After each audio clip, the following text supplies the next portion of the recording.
Laos terancam menjadi negara gagal karena proyek dengan Tiongkok seperti kereta cepat yang membelah Laos dari utara ke selatan yang berbiaya besar mulai seret pembayarannya. Hal ini menjadikan amunisi kepada mereka yang menganggap hutang pinjaman dari Tiongkok adalah jebakan hutang, bukan untuk memperkaya sebuah negara, namun memperkaya Tiongkok. Dunia menjadi membenarkan setelah Djibouti melepas lahan seluas 10.000 hektar pelabuhan untuk menjadi pelabuhan dan pangkalan militer Tiongkok terbesar di luar Tiongkok. Kemudian Sri Lanka yang juga kolaps ekonominya atas hutang pembangunan pelabuhan, bandara yang dibiayai Tiongkok tidak menghasilkan revenue karena hanya dipakai oleh Tiongkok saja. Kapal negara lain tidak mau sandar di pelabuhan tersebut. Kemudian jalanan yang membelah Pakistan dari perbatasan Tiongkok ke selatan Pakistan ke pelabuhan juga tidak menghasilkan traffic yang baik. Intinya semuanya bangkrut, merugi, tidak bisa bayar cicilan. Seperti Djibouti dan Sri Lanka, aset tersebut disita Tiongkok. Cerita tentang Laos hutang Tiongkok beberapa tahun yang lalu meledak baru di bulan Juli ini. Laos menyatakan tidak sanggup default.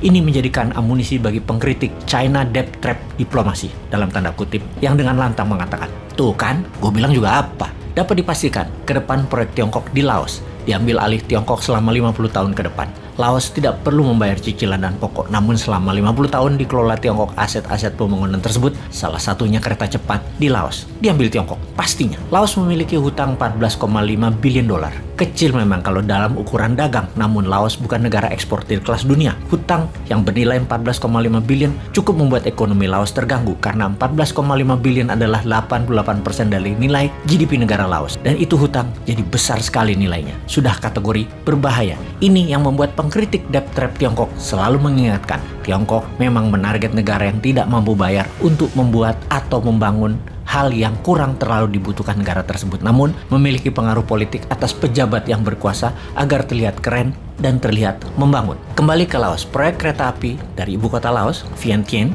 ke kota di Tiongkok, Kunming, senilai 6 billion dolar adalah muasal masalahnya, di mana diharapkan kereta itu akan mulai menghasilkan keuntungan di tahun 2027, dan untuk membiayainya, Laos berhutang 100% ke Tiongkok. Begini logika terbaliknya, kenapa tidak proyek tersebut 100% dibiayai Tiongkok, dikelola Tiongkok tanpa hutang, dan Laos dapat bagian 20%? Kenapa nggak begitu? Atau pakai strategi BOT, Build, Operate, and Transfer, di mana Tiongkok yang bangun, Tiongkok yang kelola, kemudian di tahun ke-20 ditransfer semua kepemilikannya ke Laos. Jadi Laos nggak perlu jaminan, tidak perlu hutang. Tetapi mengapa pilihannya? Kenapa Tiongkok yang membangun, Tiongkok yang biayain, dan pakai jaminannya Laos? Sudah mulai paham sejauh ini. Ya, Tiongkok sesungguhnya bisa bangun pakai bagi hasil atau kelola model BOT. Tapi kan pejabat Laos ingin cuan dan pejabatnya Laos pinter urusan melihat peluang begini. Dengan proyek milik Laos, kesannya para pejabat berkuasa itu bisa mendapatkan nama serta dapat komisi. Tiongkok memang modusnya begitu. Banyak pejabat Laos yang berbasis militer kena dengan jebakan harta dan tahta model begini. Untung di Wakanda enggak ya. Dalam sebuah studi dari Nikkei Asian Review, proyek ini sesungguhnya tidak menguntungkan. Mahal biaya transport tersebut di atas kemampuan bayar rakyat Laos. Kemudian cara bayarnya yang aneh, bukan berdasarkan omset kereta tersebut namun dicicil lunas hingga tahun 2025.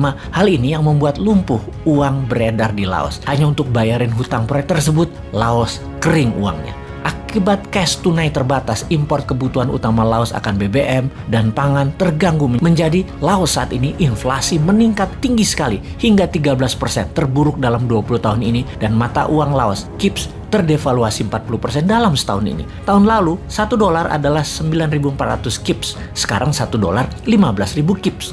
Sama ya, 1 dolar 15 ribuan, kayak rupiah ya. Balik ke Laos. Laos inflasi dan devaluasi bukan karena efek perang Ukraina, tetapi jauh sebelumnya. Ditambah perang Ukraina dan harga BBM dunia naik, Laos bangkrut dan gagal bayar hutang jadinya. Bagaimana Indonesia melihat peluang ini? Laos adalah negara ASEAN. Kalau Indonesia mau jadi raja di ASEAN, bail out hutang Laos. Lakukan seperti India membail out sebagian hutang Sri Lanka. India pasang kaki di sana, di mana India bisa menjadikan Sri Lanka buffer country, juga kendali ekonomi Sri Lanka. Demikian juga strategi luar negeri bernegaranya Indonesia. Dulu Indonesia kendalikan Vietnam, Thailand, Malaysia, dan Singapura. Sekarang ada peluang lagi, yaitu ambil Laos, kemudian Myanmar, Solomon Island, dan Bougainville, serta Timur Timur. Semua bisa Indonesia pengaruhi. Indonesia harus ambil peluang, jangan malah Indonesia kayak Laos. Enggak lah, pinter pejabatnya kok. Enggak mungkin kejebak kayak Laos yang pejabatnya super ego dan rakyatnya nggak paham karena dijejali buzzer propaganda supaya nggak ngeh jebakan Tiongkok. Malah memuja Tiongkok. Indonesia beda.